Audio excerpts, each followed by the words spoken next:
ಈಗ ಒಂದು ಪ್ರತಿಪಕ್ಷ ನಾಯಕ ತಾವು ಹೇಳಿದ್ದೀರಿ. ಇಲ್ಲ ಅಧ್ಯಕ್ಷರೇ, ಒಂದೇ ನಿಮಿಷ.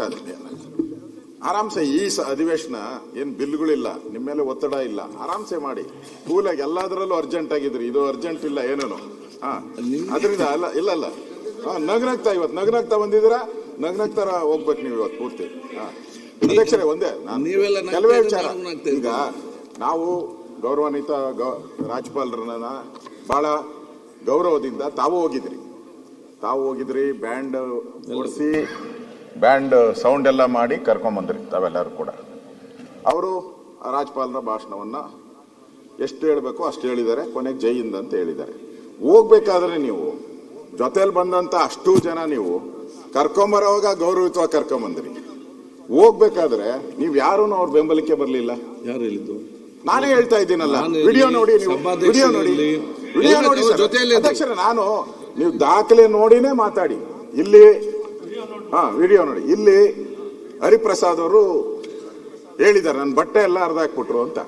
ಅಲ್ಲ ಇರ್ಲಿ, ಬಟ್ಟೆ ಹರಿದಾಕಿದ್ರೆ ವಿಧಾನಸಭೆಯಲ್ಲಿ ಬಟ್ಟೆ ಹರಿದಾಕಿದ್ರೆ ದೊಡ್ಡ ವಿಚಾರ ಅಲ್ಲ ಅಧ್ಯಕ್ಷರೇ. ಒಬ್ಬ ಸದಸ್ಯ, ಸೀನಿಯರ್ ಸದಸ್ಯ, ಜನರಲ್ ಸೆಕ್ರೆಟರಿ ಆಗಿದ್ದವ್ರು ಕಾಂಗ್ರೆಸ್ ಪಾರ್ಟಿಗೆ, ಅವರೇ ಬಟ್ಟೆ ಹರಿದಾಕೊಂಡು ಅಲ್ಲ ಅವ್ರು ಹೇಳಿದ್ದು ಹರಿದಾಕಿದ್ದಾರೆ ಅಂತ. ಯಾರು ಹರಿದಾಕಿದ್ರು? ಅವ್ರ ಹೆಸರು ಹರಿಪ್ರಸಾದ್. ಹರಿದೋಯ್ತು, ಪ್ರಸಾದದ್ದು ಹರಿದೋಯ್ತು, ಹರಿಪ್ರಸಾದ್ ಹರಿದೋಯ್ತು. ಅವ್ರ ಬಟ್ಟೆ ಹರಿದೋಯ್ತದೆ. ಅದನ್ನ ರೆಸ್ಪಾನ್ಸಿಬಿಲಿಟಿ ನೀವು ಯಾರು ತಗೊಂಡ್ಬೇಕು? ನೀವೀಗ ಅವ್ರ ಅಧಿವೇಶನಕ್ಕೆ ನೀವೇನಾನ ಅಲ್ಲಿ ಹೋಗಿದ್ರೆ, ಮೇಲ್ಮನೆಗೆ ಹೋಗಿ ನೀವು ಕೂತ್ಕೊಂಡಿದ್ರೆ ಅಲ್ಲಿನ ಸಭಾಪತಿ ಆಕ್ಷನ್ ತಗೊಬೇಕಾಯ್ತು. ನೀವು ಒಬ್ಬ ಸದಸ್ಯನ ಬಟ್ಟೆ ಹರಿದು ಹಾಕಿದ್ರೆ, ನೀವು ಏನೂ ಆಗಿಲ್ಲ ಅಂತ ಹೇಳಿದ್ರೆ ಅದು ನಿಮ್ ಪೀಠಕ್ಕೆ ಅಗೌರವ ಆಗ್ತೈತೆ ಅಧ್ಯಕ್ಷರೇ.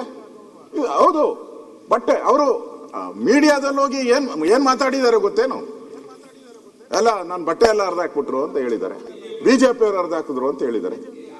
ದಯವಿಟ್ಟು ನಿಮ್ಮ ಎಲ್ಲಾ ವಿಡಿಯೋಸ್ ಇದೆ, ಅವ್ರ ಹಿಂದೆ ಯಾರಿದ್ರು, ಅವ್ರ ಮುಂದೆ ಯಾರಿದ್ರು ಗೊತ್ತಾಗ್ಬೇಕು. ನೀವ್ ಹೇಳ್ಬೇಕು. ಬಿಡಿ, ನೀವು ಕೊಡುವಂತ ರೂಲಿಂಗ್ ಏನಿದೆ ಇದು ರೆಕಾರ್ಡ್ಗೆ ಹೋಗುತ್ತೆ, ಬಹಳ ರೆಕಾರ್ಡ್ಗೆ ಹೋಗುತ್ತೆ.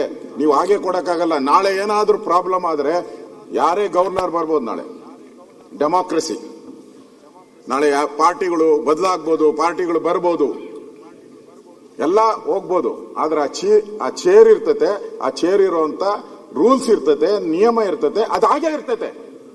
ನೀವು ಬದಲಾಗ್ಬೋದು, ನಾನು ಬದಲಾಗ್ಬೋದು, ರೂಲ್ಸ್ಗಳು ಬದಲಾಗಲ್ಲ, ಆ ಚೇರ್ ಬದಲಾಗಲ್ಲ. ಯಾರು ಪುಣ್ಯಾತ್ಮರು ಕೂತಿದ್ದಾರೆ, ಆ ಚೇರಿಂದ ನೀವು ಏನ್ ಕೊಡ್ತಿರೋ, ನಾಳೆ ಬೇರೆ ಯಾರಾದ್ರೂ ಗವರ್ನರ್ ಹಿಂಗ್ ಬಂದು ಹೋದಾಗ, ಗವರ್ನರ್ ಇವತ್ತೇ ಹಿಂಗೆ ತಳ್ಳಾಡಿದ್ದಾರೆ, ನಾಳೆ ಗವರ್ನರ್ಗೆ ಹಲ್ಲೆ ಮಾಡಿದ್ರೆ ಏನ್ ಮಾಡ್ತೀರಾ? ಹೇಳಿ. ನಿಮ್ಮ ಕಂಟ್ರೋಲ್ ಅಲ್ಲಿ ಬರುವಂತದ್ದು ಇದು. ಇವತ್ತು ಜನಗಣ ಮನ ಆಡ್ಲಿಲ್ಲ ಅಂತ ಎಚ್ ಕೆ ಪಾಟೀಲ್ ಅವರು ಹೇಳಿದ್ರು. ಅಲ್ಲ ಇರ್ಲಿ, ಅವ್ರು ಹೇಳಿದ್ದಾರೆ. ಬಟನ್ ಏನಾದ್ರು ಗವರ್ನರ್ ಕೈ ಕೊಟ್ಟಿದ್ರ? ಆನ್ ಮಾಡಿ ಜನಗಣ ಆಡ್ರಪ್ಪ ಅಂತ. ಜೈ ಹಿಂದ್ ಅಂದ ತಕ್ಷಣ ಅವರು ಆನ್ ಮಾಡಬೇಕಾಗಿದ್ದು ಅವ್ರ ಕರ್ತವ್ಯ. ಗವರ್ನರ್ದೇನ್ ಬರ್ತದೆ ಇದ್ರಲ್ಲಿ ಪಾತ್ರ? ನೀವು ಅವ್ರನ್ನೆಲ್ಲ ಕರ್ಕೊಂಡೋಗಿ ಒಂದ್ ರೀತಿ ಅಬಲೆ ತರ ಮಾಡಾಕ್ಬಿಟ್ರು. ಅವ್ರು ಹೋಗ್ಬೇಕಾದ್ರೆ ನಾವು ನೋಡ್ತಾ ಇದ್ರಲ್ಲ, ಯಾರು ಇರ್ಲಿಲ್ಲ ಅವ್ರ ಜೊತೆ. ಈ ರೀತಿ ಒಂದ್ ರೀತಿ ಅಗೌರವ ಮಾಡಿ ಗವರ್ನರ್ಗೆ ಅವ್ರು ಯಾರ್ಯಾರು ಮಾಡಿ, ನಾನು ಎಚ್ ಕೆ ಪಾಟೀಲ್ ಅವ್ರಿಗೆ ಹೇಳಿದೆ, ಅವರು ಈ ಸದನ ನೀವೆಂಗೆ ರೆಸ್ಪಾನ್ಸಿಬಿಲಿಟಿ ಇದೀರೋ, ಅವರು ಅಷ್ಟೇ ರೆಸ್ಪಾನ್ಸಿಬಿಲಿಟಿ ಎಚ್ ಕೆ ಪಾಟೀಲ್ ಅವ್ರದ್ದು.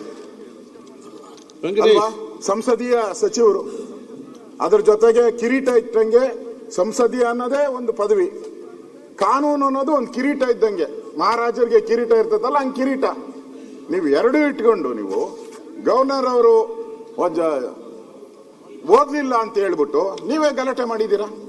ರೆಕಾರ್ಡ್ ಅಲ್ಲಿ ಇದೆ, ಓಡೋದ್ರು ಅಂತ ಹೇಳ್ತಾ ಇದ್ದಾರೆ ಗವರ್ನರ್ನ. ಒಬ್ಬ ಲಾ ಮಿನಿಸ್ಟರ್ ಹಂಗೆ ಹೇಳಿದ್ರೆ ಯಾರು ಸದನದ ಯಾರೇ ಬೇರೆ ಯಾರಾದ್ರೂ ಮಾತಾಡಿ ಪರವಾಗಿಲ್ಲ ಅಶೋಕ್, ಆದ್ರೆ ಲಾ ಮಿನಿಸ್ಟರ್ ಆದವರು ನೀವು ಓಡೋಗ್ತಾ ಇದ್ದೀರಾ ಅಂತ ಗವರ್ನರ್ಗೆ ಹೇಳಿದ್ರೆ ಅದೆಲ್ಲ ರೆಕಾರ್ಡ್ ಇದೆ, ಆ ವಿಡಿಯೋ ಇದೆ.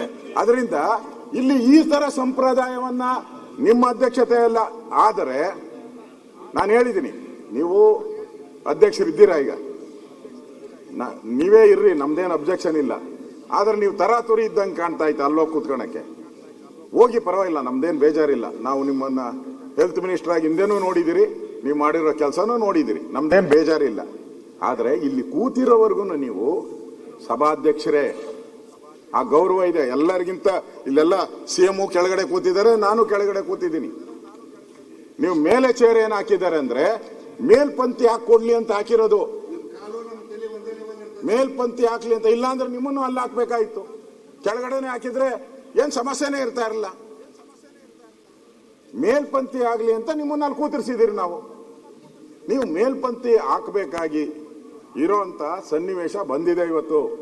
ಗವರ್ನರ್ಗೆ ಆಗಿರ್ತಕ್ಕಂಥ ಅಪಮಾನ ಯಾರ್ಯಾರು ಮಾಡಿದ್ದಾರೆ ಅವ್ರ ಮೇಲೆಲ್ಲ ಅವ್ರನ್ನ ಕ್ರಮ. ಯಾವ ರೀತಿ ನಮ್ಮ ಅಶ್ವಥ್ ನಾರಾಯಣ ಬರ್ಬೇಕಾದ್ರೆ ಪೂರ್ತಿ ನನ್ನ ಮೇಲೆ ಚಾರ್ಜ್, ನನ್ನ ಸಸ್ಪೆಂಡ್ ಮಾಡಿದ್ರು. ನಾನೇನು ತಪ್ಪೇ ಮಾಡಲಿಲ್ಲ, ನಾನು ಸಸ್ಪೆಂಡ್ ಮಾಡಿದ್ರು. ಈಗ ಅಗೌರವ ಮಾಡಿದಾರಲ್ಲ ಅವ್ರಿಗೆ ಯಾವಾಗ ಸಸ್ಪೆಂಡ್ ಮಾಡಿಸ್ತೀರಾ ಅಂತ ಕೇಳ್ತಾ ಇದಾರೆ. ನಮ್ಮೆಲ್ಲ 18 ಜನ ಸಸ್ಪೆಂಡ್. ನೀವು ನಿಮ್ ಕಾನೂನೇ ಅಧಿವೇಶನದವರೆಗೂ ಇರೋದು. ನಾನೆಲ್ಲ ಕಾನೂನುಗಳೆಲ್ಲ ನೋಡಿದ್ದೀನಿ. ನಿಮ್ಗೆ ಇರೋದೇ ಅಧಿವೇಶನದಲ್ಲೇ. ನೀವು 6 ತಿಂಗಳು ಒಂದು ಇತಿಹಾಸ, ನಿಮ್ದೇ ಒಂದು ಇತಿಹಾಸ ನಿರ್ಮಾಣ ಮಾಡ್ಬಿಟ್ಟು ಬಗ್ಗೆ ಚರ್ಚೆ ಮಾಡಿದ್ರೆ ನನ್ನ ಬಗ್ಗೆ ಚರ್ಚೆ ಮಾಡ್ತಿದ್ರು.